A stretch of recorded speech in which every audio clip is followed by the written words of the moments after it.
This is Canada Reads American Style, featuring two friends who love Canada Reads and Canadian literature. Welcome our host Rebecca from Michigan and Tara from Ontario. Hello and welcome to Canada Reads American Style. This is Tara and I'm here with a very special guest today, author and book coach Liisa Kovala. Welcome, Liisa. Hi, Tara. Thanks for having me. This is great. I know, I'm so excited. Before we jump into our chat, I'm going to read Liisa's lovely bio. It's like extensive, and I thank you for taking the time to do this because I don't know how you have the time to do an interview. Okay.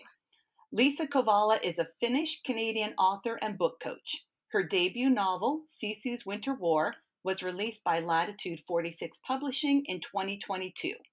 Surviving Stuthoff, My Father's Memories Behind the Death Gate, published by Latitude 46 in 2017, was translated and published by Descendo in Finland and shortlisted for a Northern Lit Award.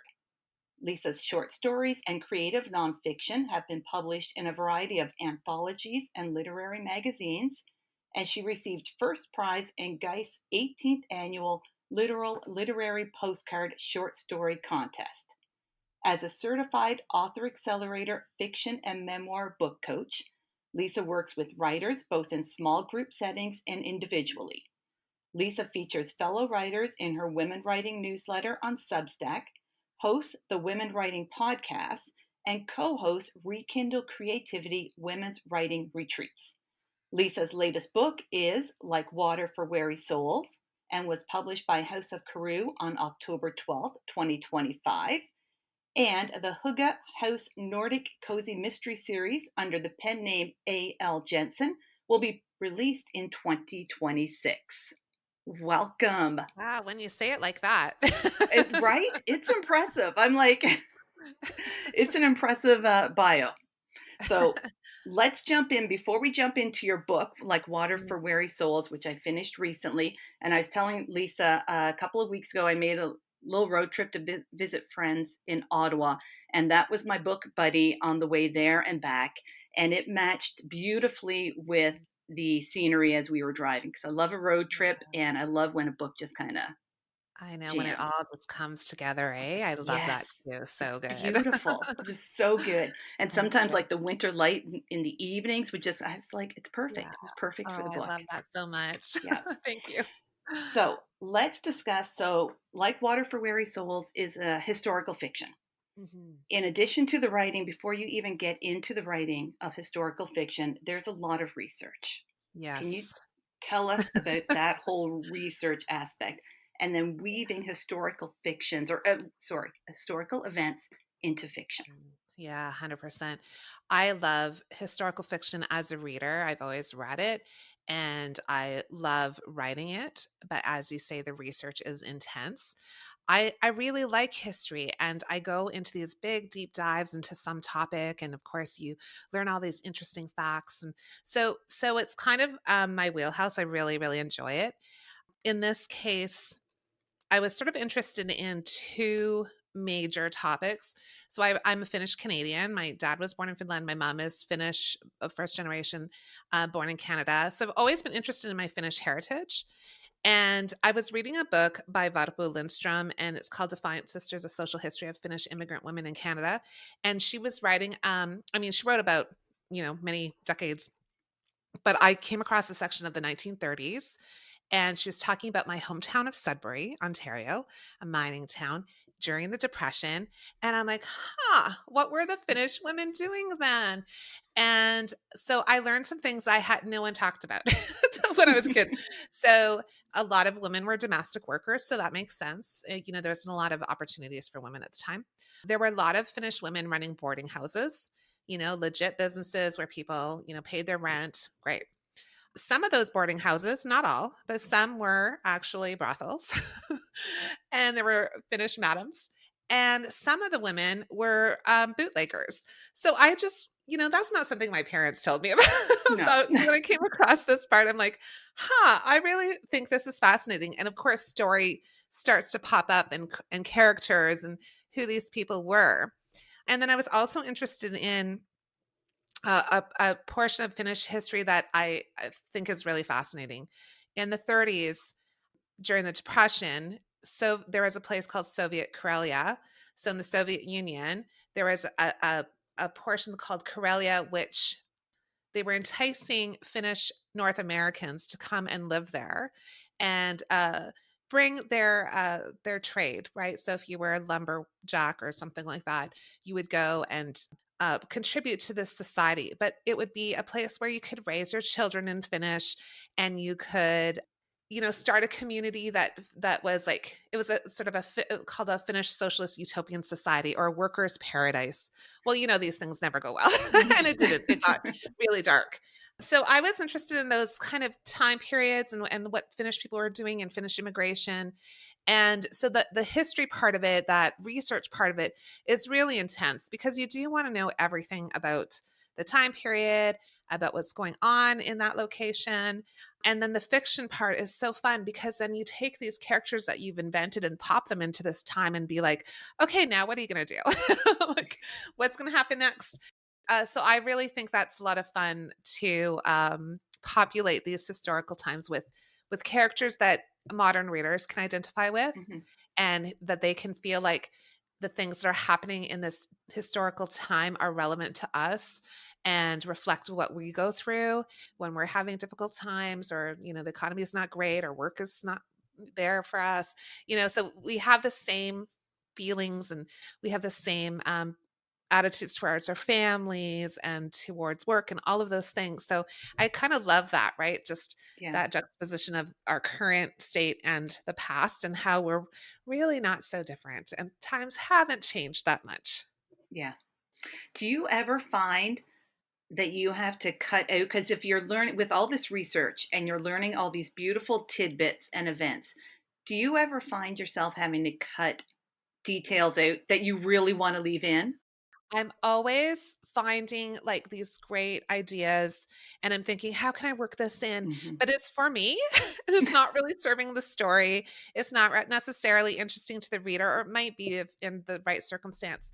So sometimes it's making decisions based on what's really happening for that character, and if it's going to serve their storyline.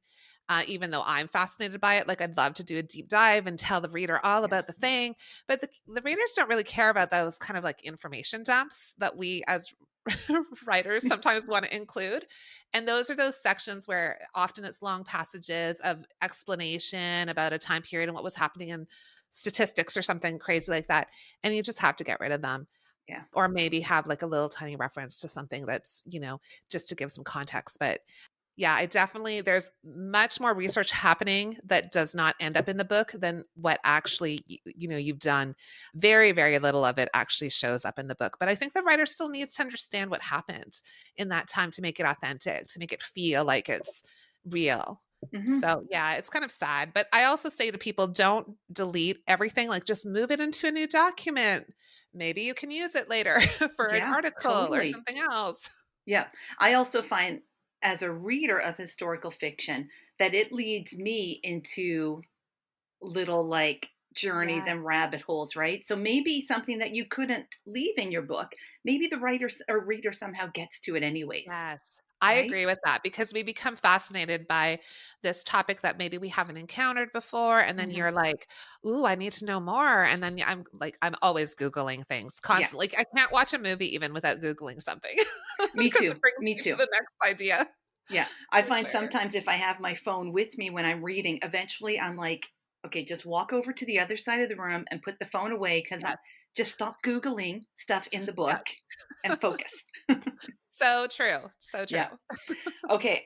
Let's get into Like Water for Weary Souls with this beautiful title. So tell us about the book and the Yeah. inspiration for the title. Yeah. So the inspiration for the title comes from a passage in Proverbs, and the passage goes something like cold water for weary souls, so is good news from far away. So Mm. that's the original. Kind of altered it a little bit, and I love that idea so much for a couple of reasons. So if going back to the Corellia idea, I have one character. It's not really about Corellia, but he's an example of somebody who is seeking something better for himself, a better life for himself during the Depression. So he goes to Karelia. And I thought the character that he leaves behind, his fiance, she's always waiting for that good news from far away. She's always waiting for him another letter. She's that's her lifeline to him. And of course, eventually the letters get a little darker and they stop coming. So that was kind of the more literal part of it.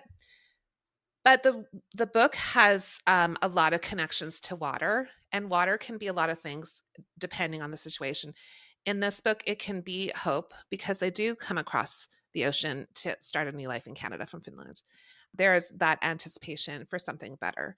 It's a means for travel, for communication, and all of those things in the 30s. But it's also an element that ends up being tragic for the family. They've had some very bad experiences. They've had loss of life. They have grief, and that's connected to water. So, like, we think of water. Sometimes we don't think about it at all. Like, I live on the lake and it's beautiful and, don't really think about it, but it can take life away and it gives life, right? So there's so many things about water that I just thought was beautiful. And the weary souls part too. I thought everyone in the story is a weary soul Yeah. in their own way. Like, they're all just struggling, trying to get along, trying to figure out how to survive. They all have their own background and situations that they're in. So when I came across this passage, I thought, oh, that's it. It just says so much about life and a time period. And I think some of us are feeling it now, right? This Hmm. weariness that is, we just keep going, just keep going. Yeah. So true. So true. I loved how you started the book. You have a prologue, which immediately grabbed me and it pulls you into the story. Then organically, it leads into the structure of the book. Can Mm, you tell us about how and why you chose to organize the book as you did? yeah. Yeah, actually, I can tell you that I had a different structure to begin with. Oh, So okay. as you do, yeah, as you do, you write that first draft and then you figure out what's working and isn't working. Hmm. So my original draft, there are two sisters who are the protagonists, Essie and Hannah, and Essie is the main protagonist, and Hannah, we soon learn, as you mentioned in the prologue, this isn't really a spoiler because it's the very beginning. Hannah dies in Nolin Creek, and Essie does not believe it was an accident, as the police claim it to be, but that it was actually. It was probably done purposefully. Like, that she thinks there's something else happening here. It couldn't have been an accident. And so my original thought was I would have a chapter that was from Essie's point of view, and then a chapter through the dead girl's voice. And I did that for a long time, and I really loved writing from her voice. Hmm. But soon I realized I'm giving too much up too soon and I couldn't sustain it. So then I thought, okay, how can I rejig this to still tell her story, still have that voice that I loved so much? And so I did structure it. Like, prologues are, some people love prologues, some people hate them. I happen to like them Me often, too. depending, they can work and they cannot work. So it just Yeah. depends on the book. In this case, I have her seeing herself in the creek, and you get an understanding that she's tethered to that place until her sister can find out what happened, right? And that's sort of the premise. And then we have a part one, which is all Essie figuring out and trying to find out what's going on, and kind of we're getting the suspects and we're getting information and starting to learn that Hannah had secrets that she didn't think her sister would have kept from her. Like, they've always told each other everything. And actually, Hannah had another stuff happen behind the scenes. And then the part two is from Hannah's point of view. And now the reader gets to be let into what is really going on with Hannah and what her life is like, and how things are shifting for her. And then we come back around to Essie, who then can put all the pieces together for us. And we have the closure, the epilogue, which returns to Hannah's voice because she is now free. So Yeah. that's the structure I ended up doing, because it helped, it allowed me to tell the story at a pace that I wanted to tell it. I did love the idea of the the two chapters back and forth, but Yeah. I think you have to just like research, letting some of it go is just go, okay, well, that's a fun structure, but Hmm. maybe for another piece. So for Yeah. this one, I went another way. Yeah. Yeah. Like you said, put it in a folder and maybe Yes. it Yeah. like comes back in another book, right? Exactly. Yeah. Exactly. Yeah, for Because sure. I loved hearing Essie's side of the story first, Mhm. and you just find out you're in the same as Essie, right? So you're Yeah, finding just things out, and as Essie finds them out, you're kind of like, why would Hannah keep that from her? Why would she keep this? And then when you get Hannah's story, yeah, it all makes sense. Like all that's of a right. sudden, it really made sense. Like, oh my, okay, I understand why Yeah, she kept this. Like it wasn't. I feel like Essie at first felt almost betrayed by Hannah's yes. secrecy, and Mhm. but then when you see Hannah's story, you get what she was doing when Yeah, she was. 100%. Oh, it was In so good. lots of ways, I think Hannah was like, I think you're exactly right. Essie would have been felt betrayed by her sister because they had been so close, because they Hmm. had shared everything, and Essie had always been like the protective sister. But Hannah, I think, was doing her own job of protecting Essie from the truth. Yeah, And not that she was never going to tell her, but it was always like that delayed thing. Like, I can't right now, but eventually I will. And when this happens, I will. And we all do that, right? Like, yeah, and the longer you wait to tell somebody the thing that happened, the harder it is. And the longer you delay it, and the more you're like, I can't tell them. And it just becomes festering. So yeah, I kind of thought that was an interesting way of looking at this relationship between them too, right? Like yeah. this close sisters, but also, I think one of the guiding questions I had at the very beginning of writing this was, how well do we really know one another? We think we do, but we're Hmm. always kind of shifting or keeping something back. And for whatever reason, it might be to protect the other person, it might be able to, shield ourselves from the shame of something or whatever it is. So I liked that dynamic between them. Me too.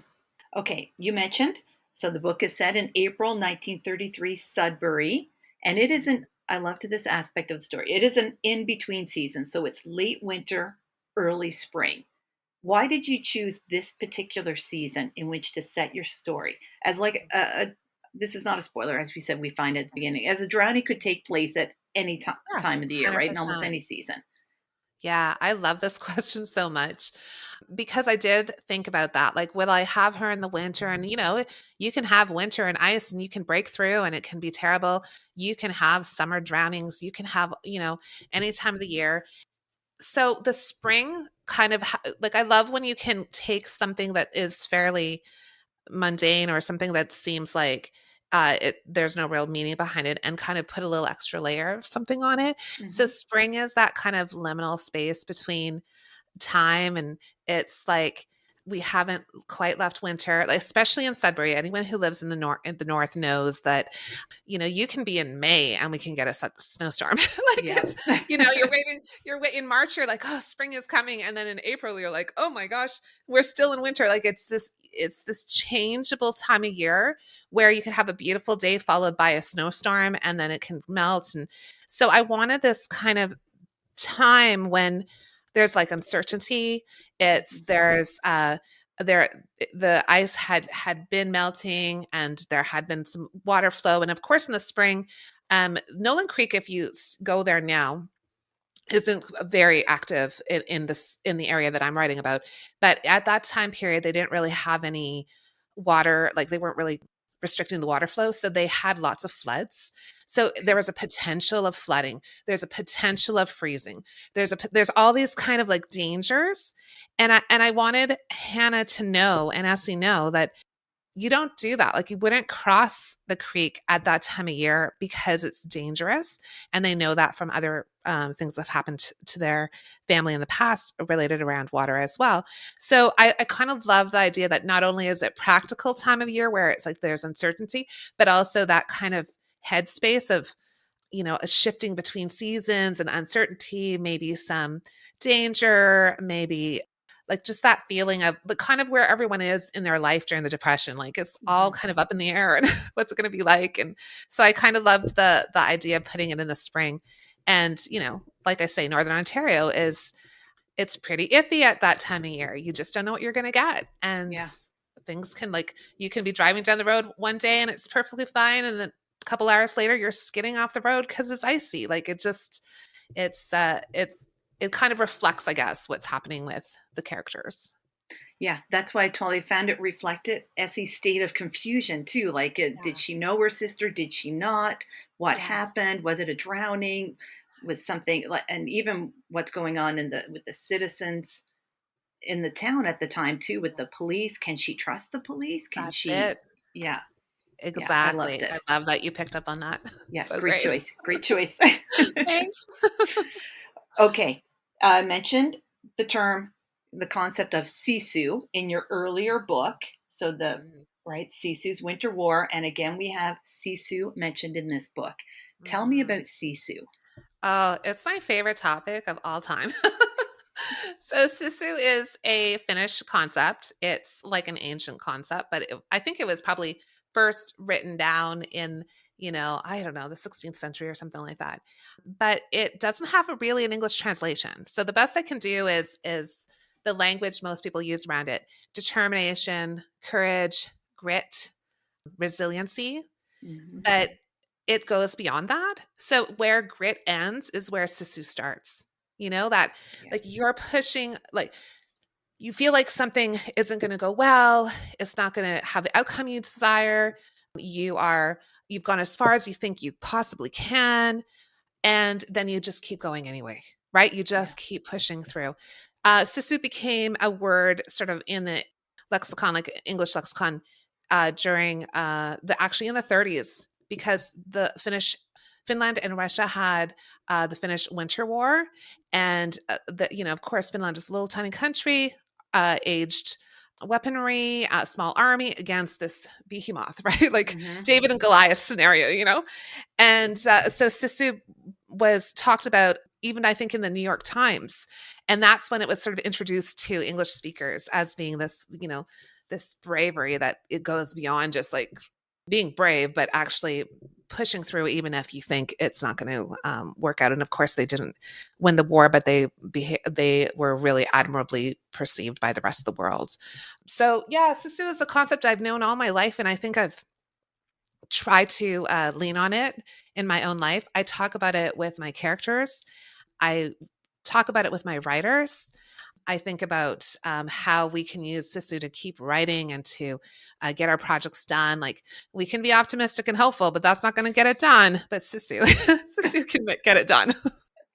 I love that it's almost like building. Is it building on optimism, or just even like when you've surpassed optimism, and it's Yeah, yeah. I think it is. I think it's less about optimism because it's almost like having a deep knowledge of having that strength within you. You have that inner fire.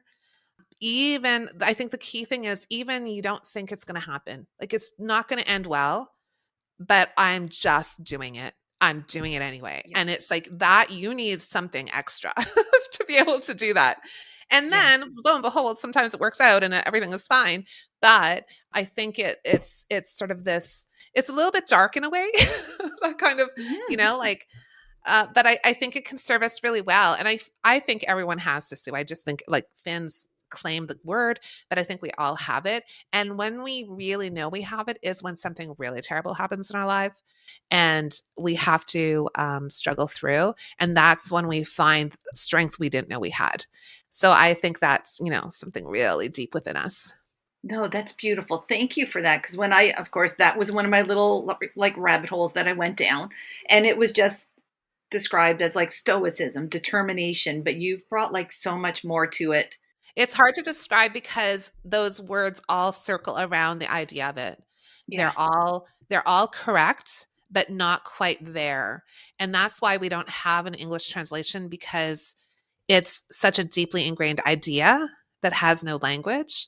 Hmm. And so when we talk about it, it's like you're circling around the idea, but it's hard to get.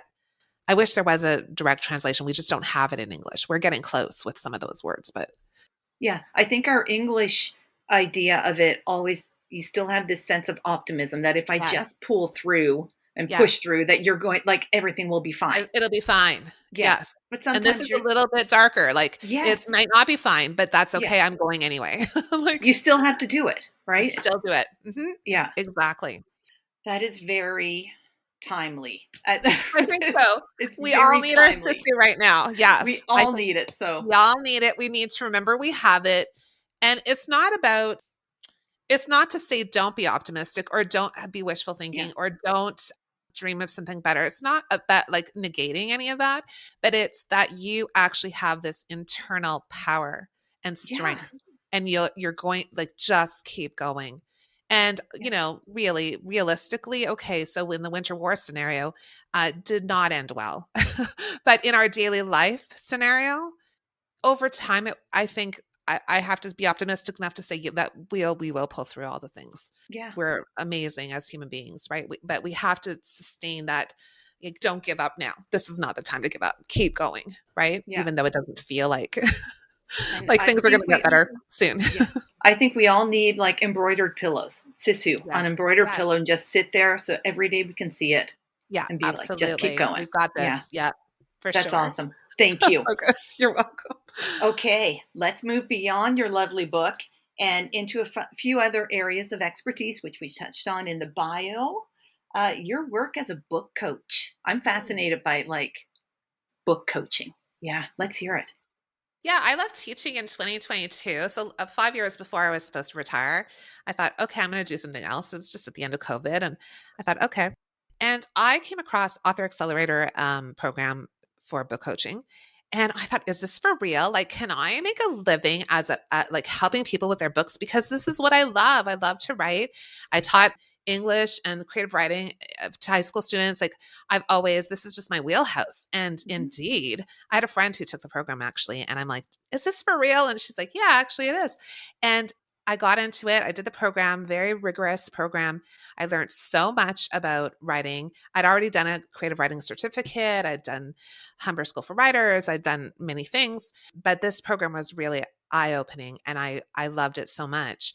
So now I work with writers one-on-one if they're working on sometimes from the seed of an idea, and we work through that process and developing sort of a blueprint about it, and then working through drafting and revising. Sometimes I have people come to me with a draft done, and we're like, okay, what's the next step? Let's work through the process of revising and where this needs to go.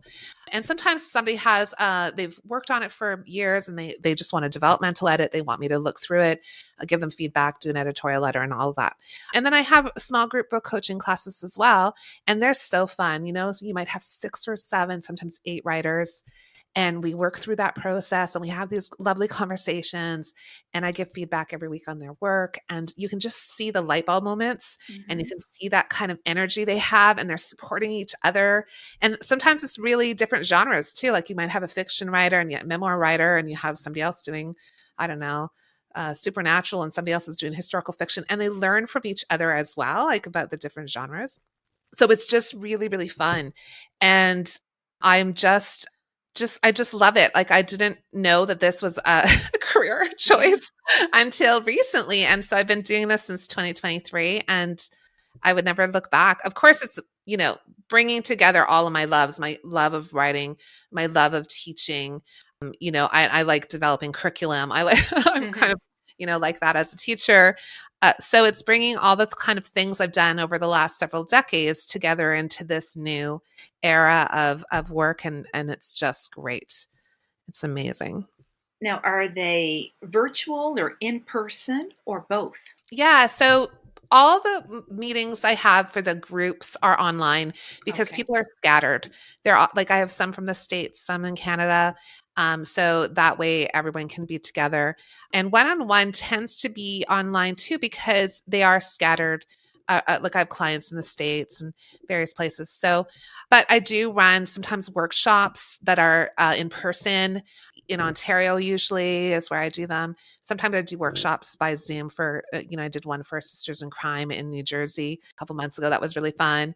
So yeah, so I can do that kind of workshop, like one-off thing for groups on Zoom, which is lovely.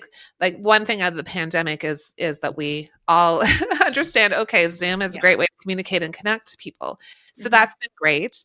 And my partner, Dinah LaPrairie, and I do the Rekindle Creativity Women's Writing Retreats. And so yearly we have a location, and we bring a group of writers, and we work with them. They do some writing, we do some workshops, we do some one-on-one book coaching with them. So there's all kinds of ways to kind of connect with people. I love it when we can be in person. Not always possible, but Zoom is pretty good. Much Amazing. better than I thought it was during the pandemic. Yes, yeah, when it was terrible at the Yeah, that beginning was when we had no terrible. choice. We don't wanna go back. No. Mhm. So all of this information, if people are interested in the book coaching, the retreats, is all on your website, correct? Yes, Okay, yeah, okay, good. lisathecoach.com, Okay, lisakovalathecoach.com, and also Substack. People can find me at lisakovalasubstack.com, and that's where I have features about women who are doing this work of writing and what inspires them, and my women writing podcast. And also I have like a free download for folks if they are interested. It's called the Sisu Writing Method, Ancient Finnish Wisdom for Modern Writers. So it's kind of accessing that sisu we need and how we can use it as writers. beautiful. Okay, we will have your website in our notes so that people can check everything out there because I went through your website. It's full of stuff, so that's That's got a lot amazing. of stuff. Yeah, a lot of stuff, which is awesome. And as you mentioned, you are a fellow podcaster. So let's hear about your. I've started listening to your podcast. I thoroughly enjoy it. Tell us about women writing. Oh, thank you so much. Yeah, Women Writing is a podcast I started as an extension of the women writing features that I was doing. I'm really interested in how women find time and space in their lives to write because that old advice of write every day is just not possible for most women. We take on the emotional baggage of our lives and our family and all the things that we have to do, and not that we don't love all that, but we Mm-hmm. also find it hard to do the other things that we love for ourselves. So I was interested in talking to writers about that, but also to industry professionals. So maybe a publisher. I've spoken to a literary agent and folks who run workshops and just have some unique, interesting aspects of their own writing life. How they're creating community, maybe how they're promoting and marketing, because that's a whole other topic that Yeah. authors don't really want to deal with, but we have to. And so I love having these conversations because it becomes a real, like I learned so much. And then I love when folks who are listening to the podcast or watching it on YouTube come back and say, oh, I learned about this or that, or I'm going to try this thing, or somebody mentioned that. And so I love that it's an opportunity for me to have this great conversation, but it's an opportunity for the people listening to have some takeaways that they can actually use in their day-to-day life, like Mm-hmm. not some platitudes but some kind of like practical, I'm going to try this thing, or even just feeling better about like, okay, I don't write every day, it doesn't mean I'm not a real writer, or whatever misconceptions we bring to the table. You realize everyone has their own way of doing things and it's completely unique, and you just have to find your own way. And so hopefully it's inspiring to people. It is. I really enjoyed it. I'm looking forward to listening to more because you've had some great guests on there too. Yeah, absolutely. Thank you. Now it's a fun question because Okay. in a recent episode I think in your like introduction to the podcast, you mentioned about coffee because you're Finnish Yeah, and you love your coffee. love it. Okay, how do you make your coffee? Like I love coffee too. I'm like a Oh my morning god. coffee person and a tea person in the afternoon. Sometimes coffee, Me but too. I like yeah, tea in the evening and I like my yeah. coffee throughout the day. I drink too much coffee in the day. Okay. So my standard coffee is coffee with cream. No Mm, sugar, just cream. So that's my okay. basic one. Yeah. If I'm going somewhere, then I will like a latte. Yeah. Or the other thing I really love, my daughter turned me on to this. Not coffee, but a chai latte. Yes. So good. Yes. So I actually like a lot of tea. And I just like a plain tea in the evening. I think that's just delightful. But yeah, coffee with some cream and I'm just happy. Yeah. And I'll drink it all day long. Even if it cools down, I'll just keep drinking it. It doesn't Oh, even have to be nice. hot. Now, do you use a French press? Do you use a perker? Like what how do you make your coffee? I am totally just doing the good old, what is it even called? Drip? Is it a drip Drip like a coffee coffee. maker, right? Yes, Yeah, yeah. just a good old drip coffee maker. My husband's still teaching, and so I'm lucky because he'll make a pot of coffee in the morning, and I just when I'm come downstairs, it's Mm, ready to go. Might heat it up if it's cold, but and then I do have a Keurig, which is occasionally used. And also the other thing I do love, I think I love coffee in all the forms. I yeah. do every once in a while like something like a French vanilla or something in there, Mhm, when you mhm, can get the little, yeah, something like that is yeah, very nice too. I yeah. really actually can drink coffee in almost all the ways. Even I'm black seeing coffee that. I can do if I have to. Yeah. I'm a black coffee, like in the morning, if I'm having coffee, it's just black coffee. Yeah. And sometimes if I'm out somewhere and it's like a flavored coffee that you can get, for that, I will throw like a splash of cream in it. I don't know why, but I I'm know. like in a flavor coffee, I like a little splash of cream. Yeah, a little Yeah. creaminess. Yeah. Yeah, totally, Okay, fun. Yeah. totally. I thought of Love that it. as I was listening. I'm like, oh, I'm going to ask her about her coffee drinking habits. 100%. Okay, now I'm also going to ask you about another thing which I love, which is cozy mysteries, because Oh, you yeah. have the Hygge House Nordic Cozy Mystery Series coming out in 2026. Yes, I'm so excited about that because like I say, I've been writing historical fiction. I have 3 books out and one is creative nonfiction and 2 historical, and I have 2 other historicals that I've written that aren't out yet. So I've been in that historical fiction world for a long time. And the cozy mysteries I just started. I went to a writing retreat and thinking in my mind that I'd like to write some genre fiction. I think maybe romance. And I was kind of playing with ideas. I don't really read romance novels, so that's probably not the best choice for me. But in my mind, as you do, you think through all the possibilities. By the time I went home, driving from this writing retreat, probably a 6-hour drive or something, the whole idea of the Hygge House Cozy Mystery Series came downloading. And I was like, oh, I love mysteries. I love cozy mysteries. I love Agatha Christie. I love like Miss Marple. I love, Jessica. What's her last name now? Her name's Oh, somebody will tell me. You know what I'm talking about. yeah, yeah, the TV And show. Yeah, yes, people are and yelling at us right yeah, now. they're all Yeah, yelling at us. yeah, "Oh," no, yeah.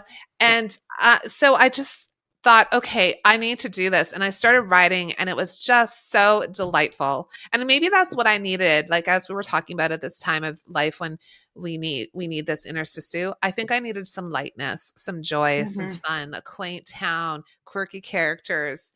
Yes, a murder, but also like A more light murder. lighthearted. Yeah, 100%. Yeah. So I have 2 books. Well, the plan is for 3 to come out next year. And in my head, it's a 6-book series. Oh, very So nice. that's in my head. We'll see. We'll get the first 3 out and we'll go Yep. from there. But I think it'll be 6. Oh, I'm just beautiful. having so much fun. It's great. And I've seen on your website there's pictures of the covers, and maybe on your Instagram as well. And it's Yes. like you can do like Oh, thank such a you. fun, beautiful cover. Yeah, it's so nice. The designers, I explained to them what I was thinking in my mind. Like I just wanted to represent that whole hygge concept, that the Hmm. beautiful Scandinavian Nordic design, and they nailed it. I think. Like Yeah, I was so happy when I saw it. I'm like, yes, yeah, they so did. fun.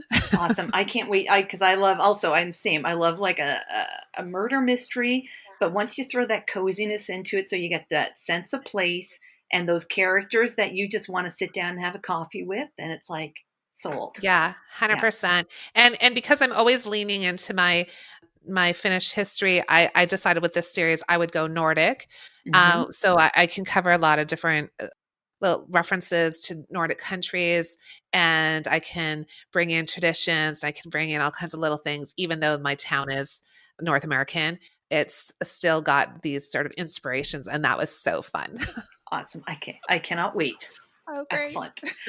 Okay, and finally, to end our chat, I have a huge TBR and I don't care how long it gets and how Yeah. many books. So I'm going to ask you for some more book recommendations.